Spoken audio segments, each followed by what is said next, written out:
On öldü mi, kaldı mı? O da ölendir, gitmese ölüyor öyle. O cesetlerinden beren okurda. Ne cesetlerine bilmem o kaydı çölün niye aklındalar haydi şagal mevcut tilki iyiptir. Onu bilen adamlar yok da. Bu bir insanlığa tığyan zat derler. Onun o Tarcaev deyip vardı. Batır Tarcaev deyip. Sen eşittin mi? Eşitten ok biner. Şu arada da. Batır Tarcaev demir yolun başlıyor da. Ondan neme yetkerin başka neme var neme yararlı işlerin ministrdi. Ben biliyorum Batır Tarcaev. Batır Tarcaev 25 Sancar'dan 2000'den evçe tutuldu. Ondan yok tutuldu. 96. 97. yıllarda nemettiler. Sonra ömretliydi ben kummadık çağrışı orunmakardı. Ben baramda şu benim pilotum. Bayam yığınadı tutuldu. Başı kamerada otuydu sonra. Onun şöyle Fatime kummadık çağrı ağından eştendadım orunmakar verip getirirlerine Yaman kan ordular. Şu nadarın doğru tutuldu şunlar. Kat ervet ordular şimdi. Toğu yatıp gadetti. Kat kan ettiler şimdi. Başı kamerada diyor önüme şu oturun alattım. O da bağır şeydi. Bağırını önüme attı. Yani çağır verin oturdum ben. Horra oğlum. Çağır kummadık diyor. Aşkıvat'ta 1-4'te yaşayan bir taşı. Uğurluğun kendisi. Ben baramda kummadık çağır verin. Feyk bay Gandhi 2 blok tuttu. Benim şöyle üstüne varım. 3 olup oturdum. Neyse o pilot olsun. Olurum şu 7. blokta oturdum. Ondan sonra ne? Şu biz bir yıl sonra pıtırttılar da onu niye ekti? 7. blokta kanı şu şeyde başka niye ektiler? Şey yer yok böyle ağır yere ekitmeyen. Bir taktan yani horlan yani harlan yani şu 7. blokta. Şu Davudov tip at veriyordu öyle. Men şu 7. blokta aktif bariyet Davudov aktif bariyet yerdi. İlk son kıyırdı. Bokurdandan bakıp yine naroşluk var, vurup dip var. İki ullerde eşin çıkarıp da eşin verme yalağaç tapladı. Bundan eşik verdi. Kültürü de var. İhtiyar hareketleri hiç daha kavat yerine oraya da şeyle ağrı. Merteben peder. Kamera falanla tomuzun mutluşun. İki ullab hiç daha vermedi. Köşüne de ayak yalağaç yiyor. Madiyar oturuyor da kamerası yok ucu. Türtüne de çıkarıp aldı. Tonsta var etkiye hareketleri.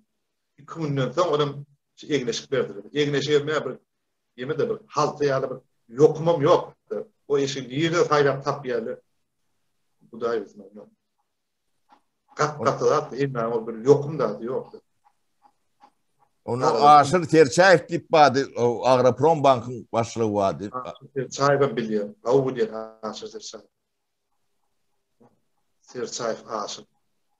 O haydi tutulan bileme göre. Yo 25. ayavru bilen demetti. O da onu biliyorum. Yönüme o kavat gelip görüme.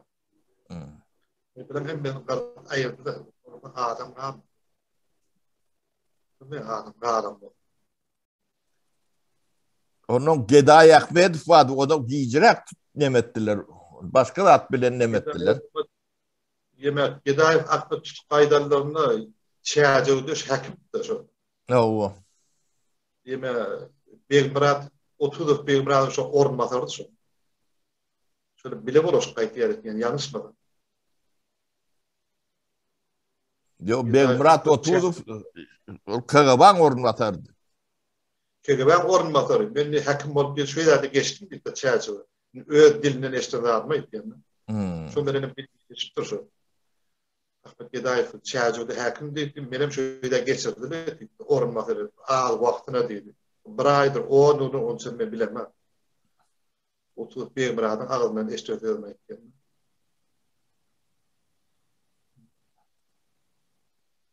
Garan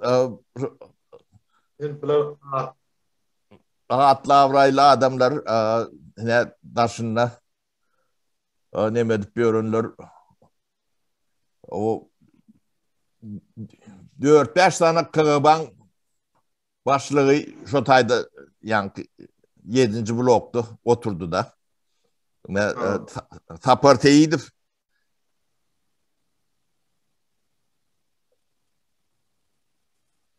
O da oturan olmalı. Onun iyi yanından sonku olan başlıklar vardı. Muhammed Nazarov, ona sen bilen, gurrun verdin. Onun Krasnovası yok. Ne şu nemeleri edip görün adamların büyüdürün var ya da. Ne Türkmen in ormanına şu da atları fikir edip bilen Türkmen olsa da. O öyle içi PNT'ye çıkıp ayağını uzatıp artıkları bilen kulübü oynayıp gideni yoklar. Hem becerim şu tayk var ya da. Yani onları da edip görür de. Ne şu ne erteğine berdim homedim şu tayk var mı? Ya anarda bir yaşlı var da şu amanağı deyip anarda bile oturdum. Men niye 70 yaşak geliyenne hiçbir minister yoğurdu başı diye işte hadi işte pender çıkıp öyünü ayağı kendi işine ya beni kavat gelemez diye. Şöyle bardım hükme bakılmalı diye. Prokuror var, kelme var, hakim var, kime olsam diye. Şöyle 99 prezent adım bir türmeye girmedi diye. Hadi pender çıkıp öyünü var, kendi işine ya artık bir savuk bir ayağını ulup yatan adam ben kavat gelemez diye. Ben kavat geliyat biliyat yönü olan familyaları Hramov var. O Viktor Hramov diyorlar. Ne şu adam deme işlepiyor. O adam Diyadov'tan onu işlepiyor. Onun Jadan var. Onları hiç tatbolu no. Dedim aslında bazı bir neştana adım yani köptüğün alanda son yazdı. O familyası başka familya, Ors familyası. Ana yurdun eyeleri şolur. Yani tek bilmeyenler mi de kendine? Olur pendiye de çık ya. O yani çağlar çoğu olur hem beceri taşarı yurttu. O mallar mülklerim taşında. Türkmenistan şolur ne diye idare ediyorlardı. Biz şonu tuvud etmedi. O Türkmenin şu tayak düşüşüne 100% onu biri garanti veren yalak da. Evet. Yine tapra. Buyur. Kimin yolların yeni bir gelip düşen benim haberleşeyim. Bolya. Ağrı bir 15 bir 20. Bolya kurban. Çıkmadan yöndeme de biz yani şun şey taklalı. Değil mi? Ha şükür dayı. Bir kameranı yani video diyelim yer vardır şu tak bir batik koyversen video. Mana. Evet. Hani borlenli. O gittiğiçe öktölüyen deme. Onun kurban yine de bir demesi vardır. Şu an düşündürüyor nedir yakacımın.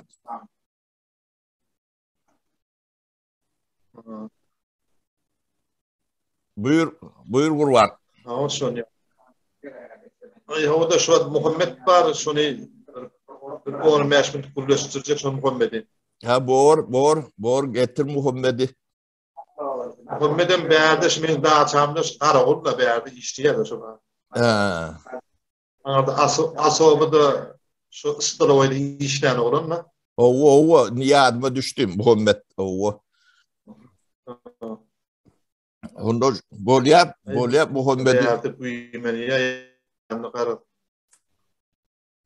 Muhammed'in lali yeme. Kurban. Doğru bir mi? Ahmet.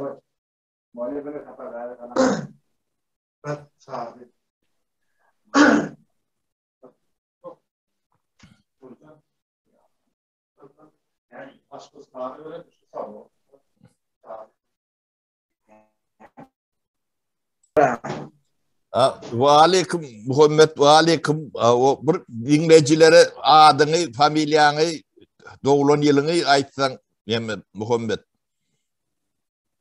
Bor men Adım Ay Muhammed, familyamda Purmen. Ay Muhammed Purmen diye. Dokumentinde. İran doğumlu. İran doğumlularında Bojna şehrinin Celgelan rayonunun. Üstü doğanın. 1977 yılda doğulan. Muhammed buyur yoğum urlöşükler geçirdik bir kitap var. O indi yadına düşen demeler oldu. Ne dolanıp geldik de. Sana söz vereyim. Yadına düşen zatları gururum ver. Yadıma düşüyor, içinde işleyen efserlerin adlarını bileyim, familyelerini bilemem. Hem şimdi olan familyelerini ullanmıyorduk kıldık o yüzden. Bir önce var adından ullanıyorduk, familyeleri yadıma düşen bilin de. Geleli yok. Adını açsam köpçülüktür. Onun adını açsam familyasını bileyenim çıkıyor da. Entek bunu dinleyecek adamlar halk dinliyor da. Onun içinde işleyen var, kulluk eden var, oturup çıkan var. Biri ölmese biri biliyor da. Sen yöne şu adını aydıp yılını, tarihini açsan, o eden de adını açsan, dem olup işleyen olsa, bileyen olsa onu açsan, bir tutarlık olsa oluyor. Onun kalanı, onun demediği sebebi, berde şayatlar çapraz, o bir yetker olup kulluk eden, yeni bir operatiflik olup işleyen, yeni bir oturan, şolong nemelerinin hem becerinden görkezmal yatsa, onun orta, o hakiki bolon zat orta çıkıyor da. Adlarını bileyim de yani familyeleri adına düşmeden ulunmazın yola işlerini bileyim ne vardı işlerini hayzi yemeler organ işlerini. Şu yeterliktir. Sen bilyanın ait sen o yani pramborada işleri yemişim ne mi diyor? Le kayyumlu bileyim ki levasatlar ne mi diyor? Yok baba. Pramborada işler getirir de parçalar. Ne mi diyor sana pramborada? Ne mi işte? Kayyum biri var. Kayyum mayor zamaneti vardı. Pramborada işlerde prambordanın direktörüdür şu. Afserler eşiklerini ya daşardan getirin eşikleri şöyle diktirip dan başka yemelere akıp derdi. Ne prambordanın direktörü. Solar tanıyan Zambalit getirmen zamı diye. Rafik da adı Tatar'dı mı? O Tatar da Rafik Mahmudoviç'ti familyesi. Rafik Mahmudoviç. O. Zampalit. Tatar'dı.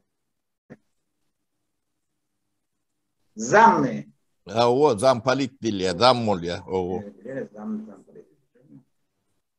O. Zam oluyordu. Başlık değil de Zampalit demedi. Yakşı Murat Ağa diye biri vardı Zampalit. Dine ara Zampalit daşardan getirip dine ara ay katok işim yok çoğunun Taramado Zampalit Yakşı Murat Ağa derdiler. Mayor Zıvanesi vardı. Yani familyelerini bilemoksun.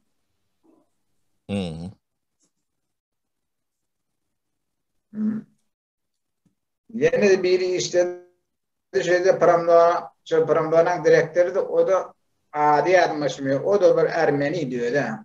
Onu yemeğinin elinin aşağını işledi. Kayyum diyenin elinin aşağını işledi. O da emri vardı. Bir oper vardı. Saparf'dı. Meylis adım. 2 yıldır vardı. Ne mi diyeceğim orası? Leytenant ya patbalkovnik. O da tramadolun tutulup da o yo leytenant. O kargalasıdı. Adı Meylis familyası Sapar vardı. Saparov'tu. Meylis Saparov'tu tane. O da narkotikle zapal oldu. Tırman için yani. Ondan sonra yani men şu tanıyarlarından şöyle var. Onun yine biri vardı. Mekan nedir? Istıravayın başlığı dışı Istıravayın Göğönüm Laka dedi. O da Zafar oldu. Sahır bilen. Onu da bastılar.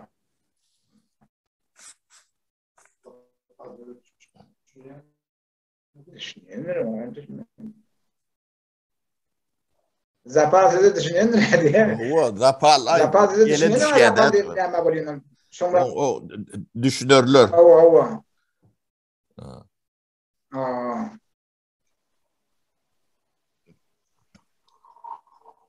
Şöyle bazı söylemelerde şöyle tanıyarlarından şöyle vardı. Istıravacı işlerlerden adam. Istıravacı sahırı bilen tutuldu yani mekaniyenim. Onun akşamına şöyle başlıkla koyup giderdi. Yani kuluçu berip giderdi. Ta ertiretten satardılar. Çinnak sahırları samagon mecirdiler. Pramdona gittiğen. Samagon demedi Zavudu Pramdona'nın içinde mi?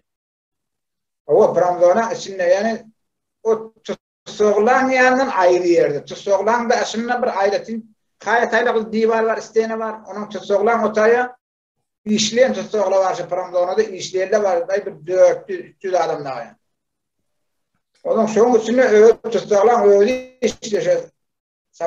O düşünüklü. Deme Muhammed sen şu Dongudu Yatak var arada görürüm verdin. O Dongudu Yatak yer dedim. Yerleşen yeri demen türmen içinde mi ya daşında mı? Yo türmen içinde varatadan giriyen arkadaşına varatadan giriyen Pramdona dirip durur. Pramdona'dan o da bir ayrı. Ona zalyatır var. Her kim narşeni etse zalyatıra yapıyorlar. Zalyatırın arkasında Dongudu Yatak. Düğün şu tayda kulluğu eden sallada oğlundan doğradık da olur şu bu işkede oturuyan oğlunlar olmalılar. Yani esker ne o men Dongudu Yatak görmedim deyip de ben bilmedim içinde olmam mümkün ya da biz içine girem yok diye. Yok. Asob rejimine bulunmadı imkanı yok görmedim. Bayit göremeli. Asob rejimine kulluk eden sallatmadı yani. O da nefede kulluk edip kritikte kulluk edemedi görüp bilmiyor. Doğru. Asobda kulluk edenle asobin içi asob rejimin içi opsi görünüp doğru kulluk eden yerleriyim. Böyle dişkaları var. Dişkaları 6 metre yukarıda doğru içini vuruyor. Taşını vuruyor için form yerine. Orası tutsaklı için oylan hazırladı. Niyasiden sallat ödünü attı şunu men şu 7 yılın içinde 6 mı 7 sallat ödünü şu dişkalarda attı giyeceğim. Dağından birine, dağından daha üçte attı dağından üçte. Hem üçtüyle baslık da yok da kaydı da akşam. Solardan geldi, sallattı özünü atıp duruyor yemedi. Vişkan içinde. Sallatlar özünü atıyor. Niye mi diye başlıyor? O adar verildi, özünü atıyor. Adar verildi içinde, şu işte vermeli diye. Şu tırmağın içinde bir şu Sobin içinde bir yaşamına sallattı gelip ben şu tırmağın içine su akı diye taş. Su akı diye tanker var. Aha. O su akı diye boşkalı var. Ayağını 3 tane tigri var. Şu tigri sallatlan ödü suyra akı diye götürüp 10-15 tane sallat bulup içecek sularını. Orası tırmağın içine girenle asobda bizden ağam çörek yok mu imene? Ağam birdat yok. Bizden istilavaydı işte olmadı. Çörekleri bizden direkt çörek alardı. Bizde tırmağışı var. Bizden direkt çörek alardı. Onun biz sorardık onun. Hani size iyi bir nahar vermeye miyiz? Naharının ne ayırı? Ağam aydıp bulun ağa vermeyeni. Siz ne mi yiyorsunuz? Buğdayı yok bir tane. Biz de şimdi buğdayı ben bir de şunu diyerdi. Allah'tan yani ben ölümüzü istilavaydı İslam'la sualardan şu bari kanal var içinde. Şu kanaldan su alanına ben de yağlarına giderim. Sorardım ben neyem şey değil, neyem koyuyorlar. Ondan sırlat bulup tırmağın içine su akıderdim içime daşına. Onu sorardı, sorardım ya. Gerçekten bizden şu yemeler sorardı. Şu neyeme veriyeniz ağ diyemizde soramadık. Bize diye sorak verme bizden. Aytmak bolon oğa. Neyem aydın? Neyem olacak? Yok, siz neyem yiyiniz? Bize buğday verir. Yiyeceğim buğday yiyeceğim. Yok bizim. Bize de şu buğdayı verirdi. Bize neyem veriyeniz diyen şey baydardı Allah'tan. Ama sizden yalnız bana mı ofiska gidiyorsun bileyim ya 2 yıl kulluk etmeli 2 yıllık ofiskan yok 2 yılda 5 gün 15 gün ofiskan vardı 2 yıl devamında. Onun yılından gelseler doyuyor yılından gelmeseler de bize de şu okuduğu veriyor adar veriyor diye diyor ne 7 yılda akşam için neyasinden sallat öğren şöyle viskadı attı çıkıyorlar öyle ödünü. Neçinci yıllar takminan ne şu yılları Öğretmenimiz viska Muhammed sen şu tayda oturan yılına mı aytsan yılını neçinci yıllarda oturdun 2016 yılda 2 tane attı öğlen aylarını bilmiyorum. O vadin nefedemet 2012'de oturdum. 2012'da neçe oturdun 2012'den ta 2017'de atan oturdum. Yok estağfurullah. 2017'de atan oturdum. 2012'de geldik. 2017'de atan oturdum. 2017'den hemen boşak kayıttık.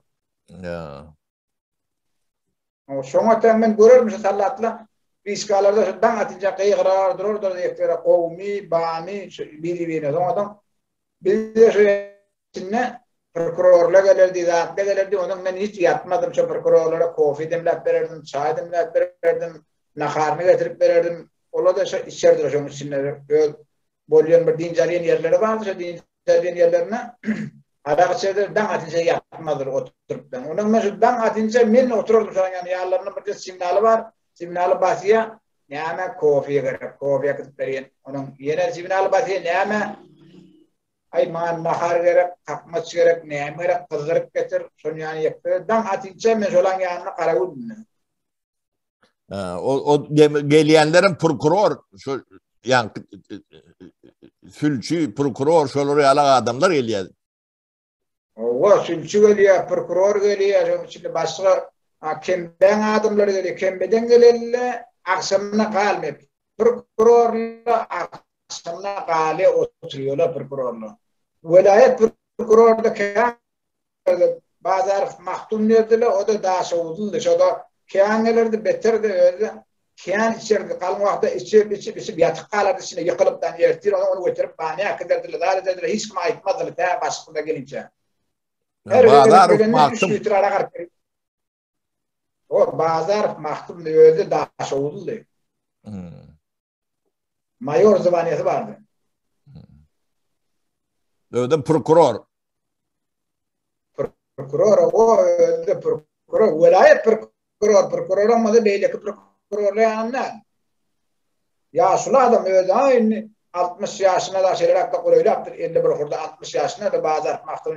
Velayet prokuror sonra onu işinden ayırdılar. İçe deyip yani bazar mahkumu ayırdılar. Yerine yeni birini getirip koydular. Men gelimde ne tayada son geleni bir yıl bolup geliyordu. Onun adı İşan adı. İşan. Adı İşan onun familyasını bilmedim. Yani adı İşan Aşgabat'tan o. Onun yeni biri vardı, Batır diye bir ime vardı prokuror. O da Aşgabatlı Batır. O Batır diyeni o kamber yemetmedi, arak içmedi. Yani beylikleri başka prokurorlar hemmedi arak içmedi gelenini. Şu Batır diyeni İşan eken. Aynı öyle yağlarına şaka gelenine yani yemezi yok araklarına yine gelirdi. Şakada boror kaydır giderdi. Batır diyenin yaşı ne açıydı? Yaşı. Başka prokuror Şu Batır diyenin yaşını demekten. Yaşı Batır diyelim 41 yaşında da. İşte 40'a yeter 70 oğul yaşı vardı. Familyası İsmail Vadel'dir. O tayda familya tutulmuyordu. Hayati kim geliyordu, adı tutuluyordu. Onun biz de şu adını tutup familyasını bilmiyordu aslında. Bilen tapılar. Yoksa şu mekanlar diyelim ben şu mekanlar diyeni Sıravayı seyrediyordu. Sıravanın Goygoy'un başlığı da şu mekan diyeni. 7 yıl ben şu elini işledim. Şu 7 yıllık bu şu familyasını tutmalıdır. 7 yıl. Onun şu hem bir mekan verdi onun adını. O da Aşgabat'tan. O da şu ahırdan. Onun yolda şu 6. adel mi 7. adel mi kim seyrediyor şu haydi bir terese yolda tutup duraşan sakırlan. Sonra şu şeker zapal bolanna şu türmenin başlığı Sehatli Begençdi. Sehatli Begenç. Türmen başlığı. Ova. Türmen başlığı da o. Mayor zamanı vardı. Ön opera bölüm işledi şu içinde. Türmede ön operdı. Ay opera bölüm 3 yıl 4 yıl opera bölüm işledi o. 3 yıl 4 yıl opera bölüm işlendim. Oradan şu yeni başka bir idare bir işledi bir neyse var. Onun gelip de yine mayor zamanı aldı da geldi yine asob rejim başlığı oldu. Sehatli diye familyadan tanış. Öğredik bir var. Ha, Sehatli. Aşgabat'ın oğlunu. Aşgabatlı. O Aşgabatlı olmalı deme. Yani şu bizim bilen Sehatli'miz olsa Aşgabat'ın orta arasından olmalı. Karl Marx köçesinde yaşayan olmalı. Üniversitenin yanında. Şudur. Ondan uçakın başlığının adı Öğredi. Öğre ağadıklarının familyesi. Adamlar şimdi öğremedi. O 2 yıl başlık oldu sonra. Öğre diyelim ben. O daha soğudu öğre diyelim. Ondan Ay daha şoğullar tüveleme hem becesi şu türmen govur yerler şular. O şu türme işgalleri prokuror o yani türme sakçısı yine şoma mendeş. Ama on nemeli o şolar yalak nemeni bilmedim. O suunun mi daha şoğullun nemesi kan doğru. Ayağdan ağırmen ıstıravoyda işlerinizden ben şu türmen içinde neylergesi bana da attığıma da şu prokuror gelirdi onun beni yollardı var Pramdona'da neyme beceriptirler onun içinde brigadiri var Pramdona'nın içinde neyme şu familyası o çift devlet ağa deyip bir emme vardı o çift devlet Mehmet'ti şu Pramdona'nın içinde brigadir çok diyor ne ya tutsa uyonu brigadir olu işleyedi. Brigadir var bir şey. Onun içinde hem işgarlar üstüne şu brigadir koyuyor. Sonra her kimi koyuyor da koyuyor. Sakladığı da saklaya nohur. O çift devlet Mehmet tipten nohur öldü. Koyunu kötüydü. O avazın yine Aşgabat'ta oturuyor. Şu onun son yanı yollardır men var. Devlet ağan yanı var. Makalısı getirir. İsmi yok şu niyame getirir. Şu niyame Pramdona'nın içinde becerilen modu. Becerilen bıçak, kılıç, onun bir nahari yani bir stol beceriyle içinde ağaç ustaları vardı. Onun kuyuda beceriydi bir kuyuzagar vardı içinden bir o kuyulardan alıp gelirdim yani. Her prokurorun ne zakaz verdi zakazına uğraşını becerip inniki gelince tane koyurdu şunu. Altıncı adelden biri vardı. Adı şu an yardıma çıkmış. Devlet ağanın armiyesinin sıkıllıktaşı. Altıncı adelden ayağı da doğuptu. Şu gelirdi şu devlet ağanın armiyesinin şu gelen vakti devlet ağanı Pramdona'da şu koydu. Yani şu saklardı. Devlet ağanı ayıracak kozalı ayırtmadı şunu. Altıncı adelden hotsarı var. Krişe değil ya da. O krişede puhtadan beter. Ayrıca ama da ayrıtmadı şunu koyardı yani şu dursun şu kovu işleye şu kovu yemedi onun şu zonanın çörek götüren maşini vardı çörek götüren maşinin şoförünün adı Recep Ağa'dı onun o çörek götürürdü göğünün götürürdü ne mi getirdi şunun içinde gelir tar ne mi gelir şunun başlığın biliyor şundan narkotik geliyenliğini zaman biliyor zampaliden biliyor hem üstü biliyor üçüzünü de bağış veriyor. Resmi verip yani pul veriyor yani ona devmedi yani. Her gedekte türüme neyme gerek olursa getirirdi şu. Öğleri yani belirdi şu maşinine geliyenliğini zaten. Şu maşinine tramodorum geliyor. Belki neşem geliyor. Ya bir üyütleşerek Emerak arak gerek bolsa daşından getirgeli bir şişeyi araklary bolunbaz bilen şu maşinine getirerdi, şu maşinine bastığın pedalını bilen biledi, hemmeleri bilirdiler şunu näme bolup näme garýan. Ondan getirdiler ıstıravoya men olar täbil alardım. Ona maňa diýdiler eýran. Şu goýgönümde men özüm şakada eskalatda işlerdim ne. Maňa diýdiler şunun içinde plandat bar. Şu zatlary ýandaky ýoldaşdan bilmedim. Özüm düşürşün bir özüm düşür. Ahırda da şu kiydan içine de şu kiydanı getirden plan yerde koy, plan eskaladın içinde koy.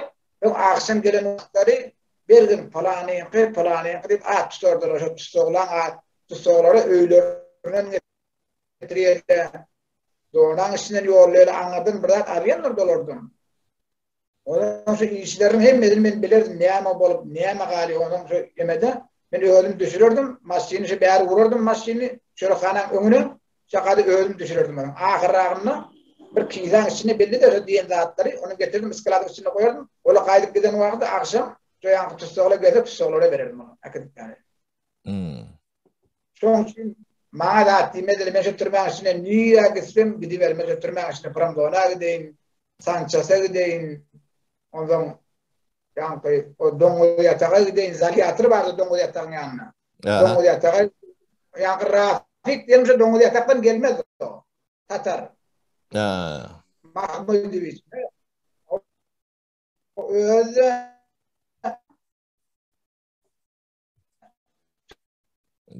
Türkmençanın pahalı düşünüyor da Türkmençe cevap verip bilmiyor Orsça. Her vakit men bayin İran. Näme dikkatin? İran näme dikkatin?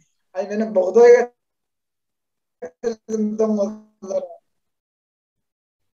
näme diyorum? Näme tesin kesiliye hareket etmeken, hareket etmen. Ýa-da da kesilip gelýär. O hareket etmen otursaň, o tesin goweşdilýär näme Muhammed.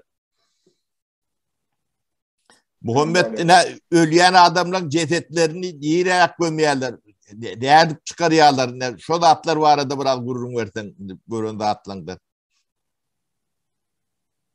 Men ölýärleri göremem, ýöne öz aýdyşlaryna görä içindäki äfserli aýdardy maňa şunu ýany her kimin ýder howsary bar bolsa berýek derdiler.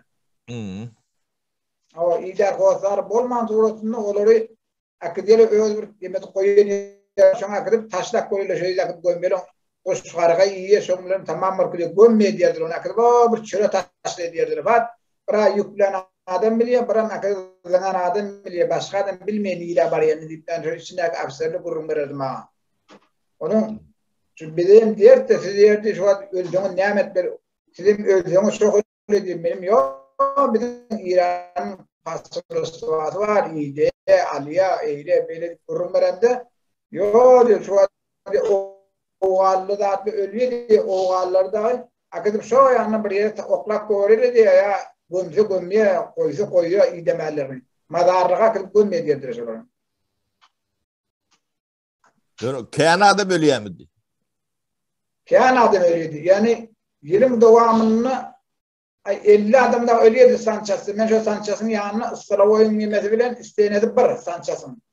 Şu Sançası ölüyor. Ondan sonra ölüleri akıt yadıp daşa çıkarıp oluyor. Hiç seyrediyen adam yok. Ölmüyor mu, kalıyor mu, Sanças'ta yatır, ölük kalıyor, ertir bir yere ölük kaldır dipten. Kamise gelip ona ailenme, ona seyretmeye, ne amalıp öldüğüm diyeyim kamise. Istılavaya geliyor, Dinjaliyen otokları var. Dinjaliyen otoklarını iççiye ahırdan bir otobüs geliyor, yüklep alıp çıktı diye boğulduna. Ne amalıp öldüm o. İçinde balnoy katıken, şu biz asob rejimde bolanmazda balnoyları bizim şu 1200 şunu yanı bolup bir aşet taşıtırmaya köpölüp ağdalıp son içinde 600-700 adım tubekdi. Ölüyorlar, tubekten ölüyorlar. Tombasın onu kızıqın oldu, ya sıktı hemmeti ölürdü. Ya sıkanına soğuk bolanyň bildirtmez ola. Ya sıkıp hava gazı vurgandan ola ýa ölü vurgar diýekler. Birinji wagtly bolýdy, hepden içinde 4 adam ölürdi. Birden bir gijanyň içinde 3 adam ölürdi. Men 2012'den ta 2017'de taňa şunda boldum, aşy bolanmy soňra öwreşip galym ölüler. Mesela Sanchez'de yaşamda ölülen bizim yanımızda giyece dağıt barda ikide yüklü alıp gider otobüs gelirdir. Kamise geliyor yüklü alıp gidiyor. Kamise geliyor yüklü alıp gidiyor. Otobüse yüklerini da dedim alıp taşlak koyuyor otobüsün içine hiç blankar da yok, zaten yok. Şu adiyala dolamalı adiyala dolanan tuttuklu öğüt yüklep veriyor alıp gidiyorlar. Sanchez'in içine hiç derman yok aslında Sanchez'de derman kol etmeyle pulun moda öyle pulun moda ama pulun olmadı şunun için saklar ölüyenden çıkar koyuyor. Muhammed ol ölüyenler sen görüyen ölüyenlerin Sanchez'in içinde ölüyenler yani o kameralarda ölüyenlerin vardır. Onları görüyen miydin sen? Kamerada ölürler yemşe kaybedir büyüklerine şimdi yanımda yüklüyor Sanchez'in yanına otobüs ondan girip bilmiyor. Sıralavan yanında duruyor anlarlar havla girip bilmiyor otobüs. Kamerada ölürlerim ölmenke alıp geliyor Sanchez var şimdi şu ay kamerada şu asob rejimin kamerasında bir hep yani asob rejiminin kamera var şu sistemde. Şunun şu kameranın içine ölmeni bir hep de kalanı ölür biliyor ne yapmalı bileceğini kalacağını biliyor ki yağda düşünüyorum onu Sanchez'e getiriyorlar. Sanchez diyor köpüde Sanchez diyor. Yani o yankı kamerada ay ölür kabatta çıkıp Sanchez'e getiriyor. Sanchez'den bir hep de yaşıyor ya ondan şunu yaşıyor ölüyor ya. O 7. blokta ölüyenler neyle ölmedi diyorlar. Onun havarın var mı? 7. bloktaki hiç yere çıkarmayalım o 7. bloktaki ağaçlığından ısından aşıyor ölüyor. Onu yani hemen fabrika çıkarmayla hiç tat yok onu ağzından öldürüyorum olur saklap biz fakat biri var kıyırır diye son sesini işledik bir de ikinci taşladık o yerin dibine de adını bilmiyorduk onun sesini işledik fakat kıyırıyordu Türkmenistan Sünyan kanunu var mı?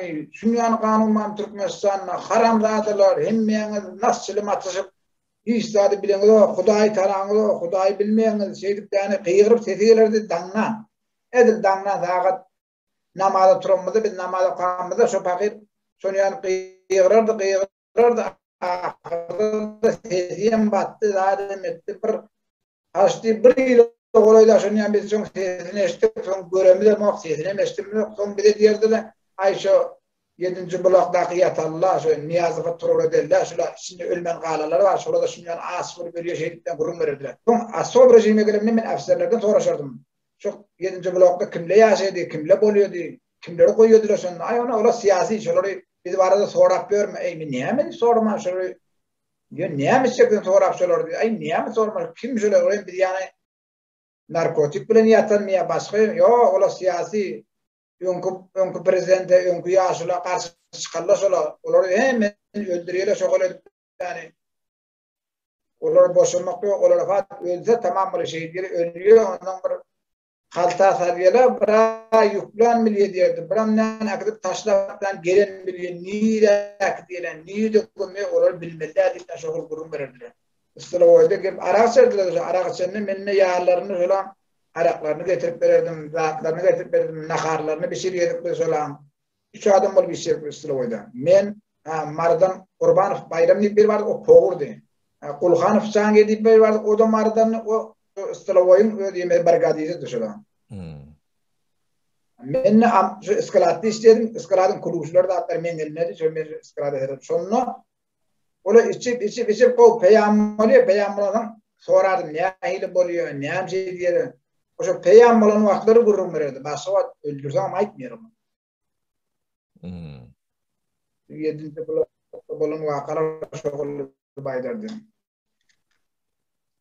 Takminan neyse adam vardı bilip boluyan mı? Aslında hiçbir rahmli ilan yok. O tarzda şu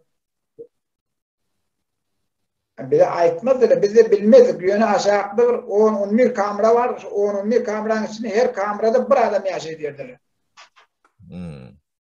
Her kamerada bir adam yaşıyor derdiler. Bizim bulan blogumuzda biz 4. blokta bularız. Bizim hiç yere çıkarmayalım. Bizim otomun içinde kameranın. Ama 8. blokta bularız.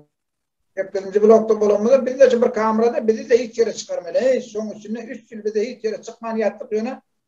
Bak dağına turulmadı da ses gelirdi kıyırıptan şu sesleri eştirdik. Söğürdü harambadalar. Sünyan kanunman Türkmenistan'a hemmeğiniz eyle söğüpten kıyırır şu. Ala kim şu? Neymi bilmedik bile neymi çıkıyatı. Şu bak afserle aydadır şu siyasi o da şu prezidente karşı çıkarlar solo dilden aydadır.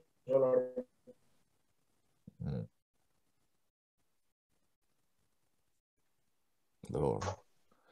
Bolyan Muhammed tavır 3 yıl zaman biz Asob rejimi geldi. Asob rejimi gelemeden sonra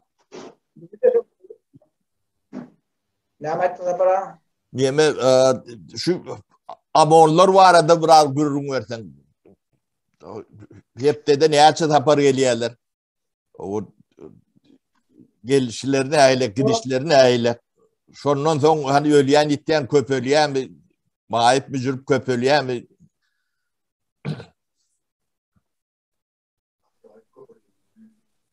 Yo amole gelen vakti doğuna giriyor, tırman içine giriyor. Tırman içinde kim karşısından çıktı oluyor.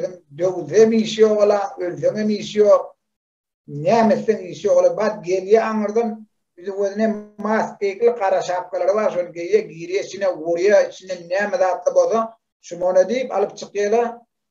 Bir kani madraklat boza alıyorlar. Kani madraklardan bolmayan derdine değmedim. Onu oğutlaptan şakayı bir hınt koyuyor oğutlaptan.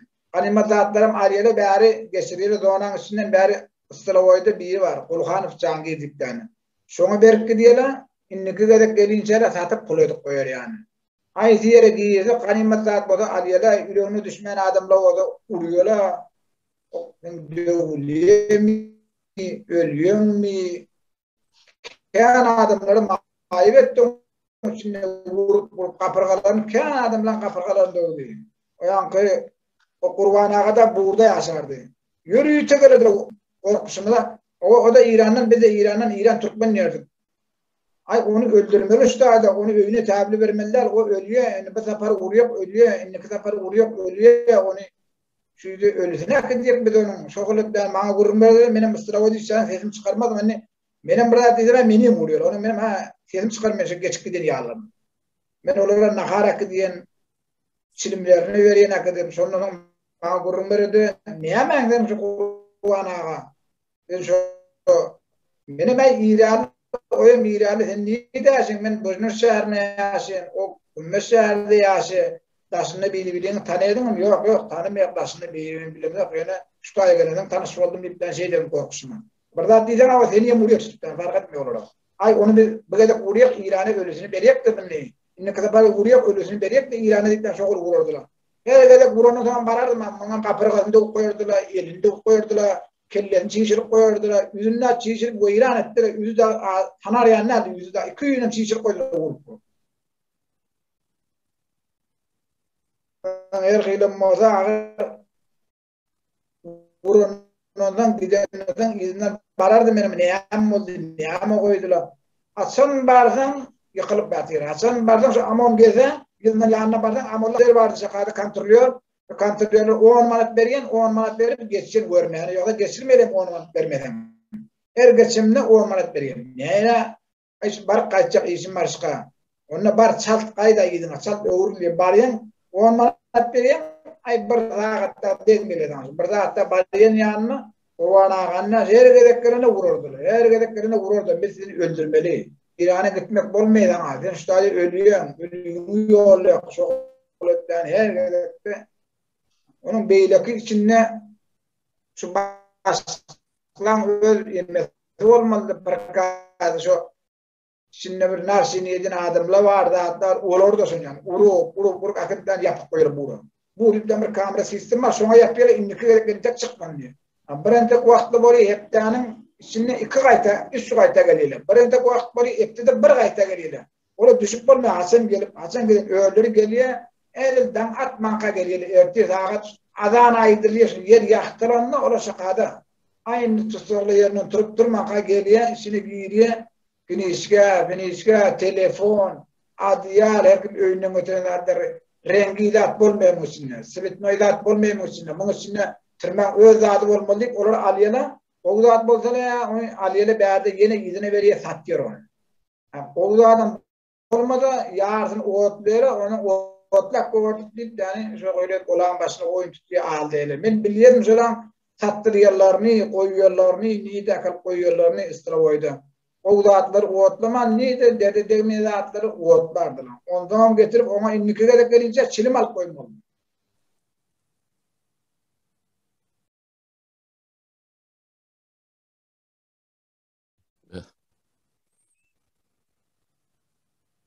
Ama Allah onun üstüne kan cinayet ediyor. Ama Allah eder günahı onun üstüne rahat vurup öldürüyor. Yani işi yok. Ölünün bile işi yok. Kalanın bile işi yok. Vurup taşlak diye onun yüzünden sançasak diyorlar. Kol edem oluyorlar. İki tane anargin aspirin verem oluyor. Başlık geliyor. Ne ama ardınız var? Ne ama yemeğiniz var? Kemçiliğiniz var? Gül yani. Hiç yemek olur mu onun içinde?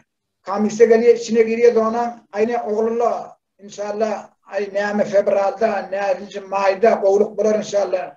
Neyme kemçiliğiniz var? Neyme kovunu adar vereyim mam, ediyet vereyim mam? Yok. Gül yani emmeden.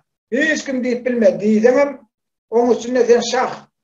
Sen kazıyor. Ay neyme izinden seni yine ölür amona deyip yine vurduruyor. Onun üstünde aşamana pak koy vermeli dana. Bir adam ayda çok öyledir. Onu derhal indikede amonlarını sonra vurdurup eline ayağını dövdürüyor. Ona beylekine korkup değmez yani. İçinde tırman boluyan vakaları, boluyan yemeleri ayıtmaz yani. Sonra öldü başlığın yani biliyor sonra ayıtıkım aydandan sonra başlığın öldü diye koyuyor. Öyle oğlan. Gelirlen biri başlığın mı da bolaymalar bilip olmayan ne yemedim. Kellesine geyikli şey yankı karamaz. Şöyle yemeğin geyiği de geliyor. Şöyle benim eyyamın biliyor. Şöyle satın oğlunu eyyamın biliyor öyle. Öyle de şunu vuruyor. Hep dedi ne açıda para eleyenler bulur? Hep de gelmeyen vakti yok. Hep de bir sefer hükmem geliyor. Yani iki edep geliyen vaktim oluyor. Üç edep geliyen vaktim oluyor. Gelmeyen vakti yok. Hep de geliyor. Ay gelmeyen günü yok. Oğlunu edep biliyerek geliyen bir var geldi zaten. İnnen alıyor. Öyle anladın geçirip oturuyor Sırdaniya'da. Yine Sırdaniya'da elinden alıp oturuyorlar. Bir yere geçirip öyle geçiren zaten yine zapal edip alıyorlar öğeleri. Bolonu bitirmeyen içinde badat deyip. Anlardan taşırdan getirenem öğeleri yine. Muhammed, yine burada Toray'ın denilen sen şulara da nakar verendin ha. O amonlarım nakarı şotaydı yiyeler mi? O abedi şakada iyi içi keyfini dağı deyip bunun matına çıkıp kaydıyla. O şu içindeki oturanlar yerli Türkmen olanlar mı hem becet? Ya içinde Ortkır başka milletlerden var mı? Ortam var yani köpek Türkmen. Ya orta adamların var. Ortam var içinde yani. Orta adamların var yani Türkmen emmesi Türkmen şala. Ay ortanın şu an amon 20 tane amon göze içinde ay 2 tane ya 3 tane ort olmalı. Başka ort yok. Ben ort görmek için içinde bir bilyen yemelerden 3 tane ort da şunun oluyor.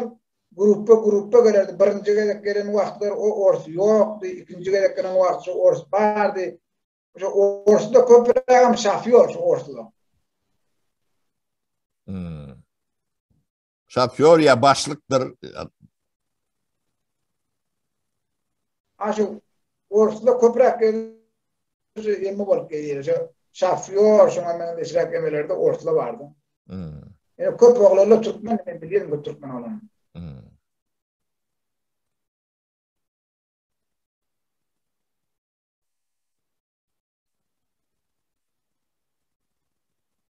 Bor Muhammed sağ ol yani beren burunluğun için köp sağ ol. O sizin hep çörüğünüzü tineken bir alıpsınız bu doğuluktan.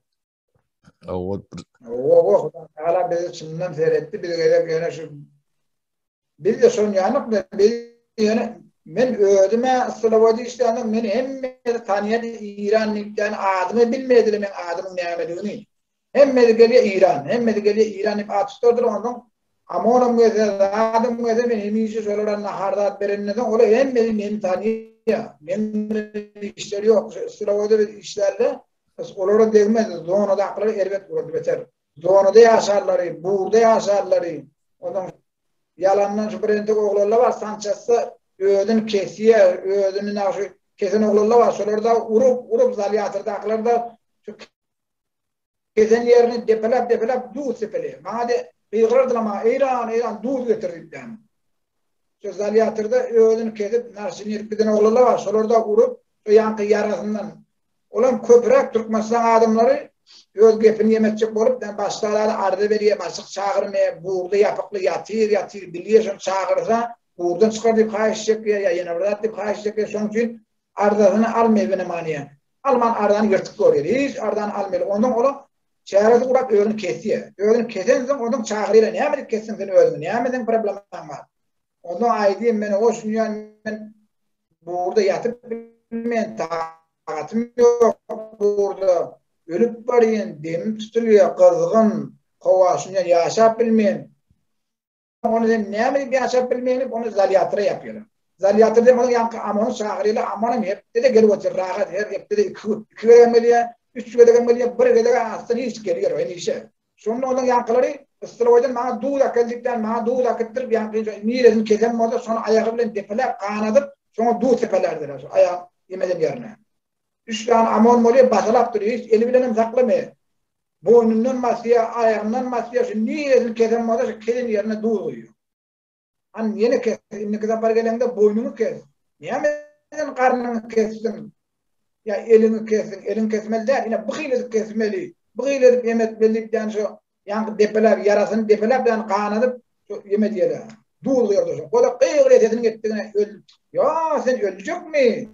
Ölecek adam ödünü kesecek mi? Ölecek badan biliyor mu nirana kesmeli? Boynunu kesmeli ölecek badan. Bıkır etmeli deyip yani. Solara sonuyan közerdiler, kederlerde. Şimdi kağalarlarını et yani. Ödünü kesmeli yani. Beter zalim amolla vardı o tadı. Beter zona gelen adam sonuyan bir yerini kesaysa ya bir ursaysa sonuyanıdan közerdir. İnne korktun. Ursmasın içinde urs olmasın ipten. Bolya Muhammed olan köpsünü biliyorum Muhammed buğunlukça ştayda koy demede el cemle el yememedi. Bolya. O sonunun yadına düştü.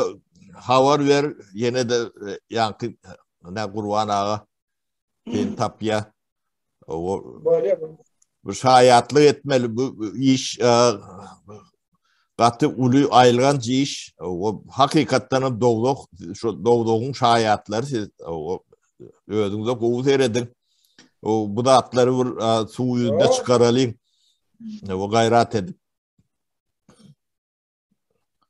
o yankı Allah Teala da şunun için değil yaşar yalar edenler şu da atlara şayet bulmanı düşün. Onun içinde Türkmenistan adamı hiçbir geplep bilmeyiz. Öldürsen kov diyor. Bul yani öldürsen. İrancılığın onun için akbaran İrancılığın diyeceğim. Sen Kazyol, Şah, yaşamak baranok, Mehmet baranok. Bizi de koyun aytmana. Aytsan mı onun içinde yaşatmayalım. Onun içinde aytsan. O şeyledir. Onun kanunlar şöyle oraya işliye. Yani şunun alak düdüğünler vardır. Bu yani türme düdüğünü o Stalin'in uğrundan gelen deme düdüğün bu Türkmen'in tapan demesem değil. O Türkmen'in ne din, ne iman, o ne medeniyet, ne terbiye hiç tat kalmadı da. O demeğine Sovet demesine bin gervet sadi o Türkmenistan'a kalan deme. Vahşi bu halk. O altımızda deliminasyon başlığı İsa Musa dikten İsa Musa'yı iki doğan ikisi ekstaydı söyledi. İsa başlık solan İsa Musa'yı istifa eder. İsa Musa'yı Ha, İsa Musayev. Birinin adı İsa, birinin adı Musa. Şu familyaları birdiş olan. İkisi doğum. Birinin adı İsa, Şunu beyleksin başlıkta öyle. Musa. 6. addelin demeleri O işlerler. O şu başlıkları da olan uluları da şu kamise olup gelenine ona gelip sorardı. Ne var, ne mi? Hemmesi kov diye gülüyanı diyesin. Ölüp bastım deyip bilmeyle şuna. Gülüyanı diyesin. Onun adlarını bilir.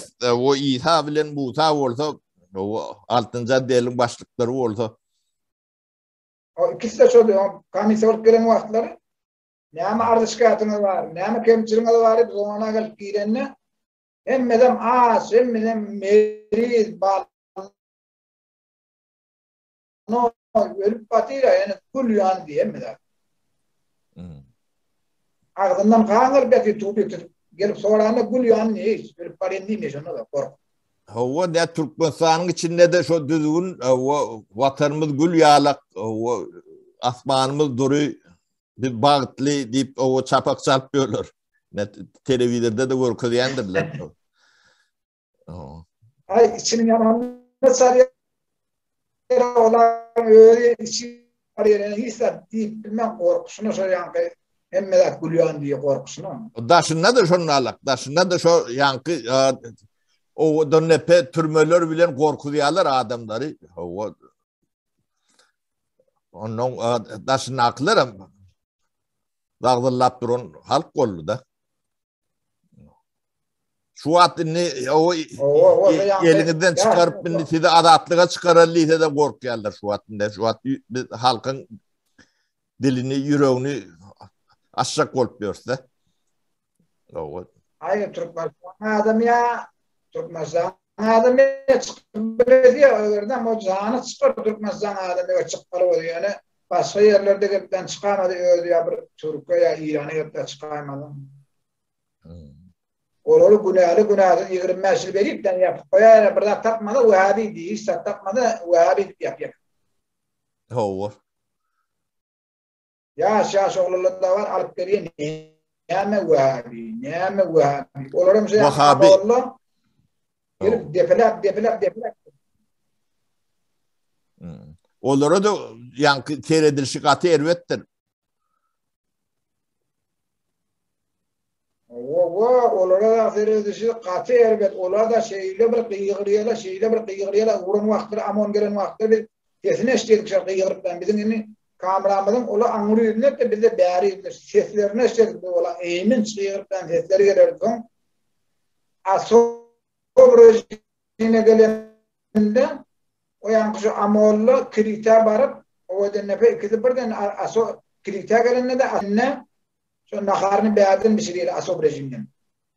Şu gelirdir onun ayağına koğuşlarda kanın öyle sonra yani birini ölür gülüş onun sıkayın onu ne yaptık o birini depelap o birini ne yaptık bakıl depelap ayaklarına kanın öyle şu asoba gelip şu ispirtle yordular şu ispirtle yordular ayrılın onun sıkayla kallarda eğdip vurduk ben birbirine gururlarıyla ben nasıl istirahat işlerden şu krende yok akade krende suda yuvark bize krende su akmerini tanker var boşkan yani orada boşkan kaldırıp koyardım ben gelinçele kızgın su otdozun gelenine eline yaklarını yuvaryanitten tabın palatinsa şu da atlarını yanına koyardım her kaysına bir palatinsa bir tabın koymalı gelenine elini ayaklarını yuvaryan şakada başlan bir kaz da şu gelen vakti suğuylu bozdun olmalı sizi de urur ederdik ona her kaysına bir palatinsa bir tabın şu krendin yanına koyunca boşkan yanına gelip ölür yup ona şu gurumları öldüremen gurumlarını eşitmiş yandan ay eğdip vurduk şu krizede zapaliden de atlarını asoba getirip satyara şunu krizede tutup gelen telefonlar var oğrençe kanimadak adiyarlar var şoları da getirip o da satyara getirip değerli.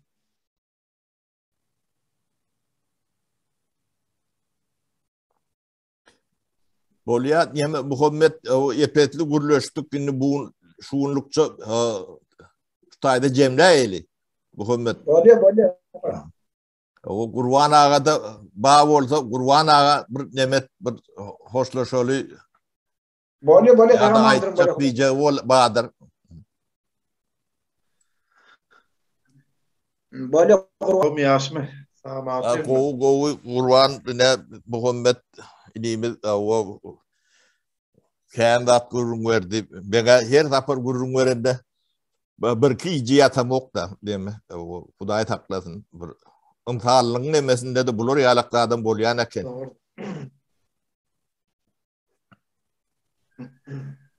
Yine ustalı oyda işleyen adam da köp tahtır bilýär-de, ýol başga komisyada amolly beren. Bunun nahar neftir ýetleri. O şeyle. Aswabyň ýene bir ýagdaý bar. Men ýa-başga peýtes şoram aýdyp gesen, ondan sonra erki oýa galym bolýar. Aha. Şuna Türkmenistan bir cinayet, liboy cinayet bolsa 25 ýyl srok berýär.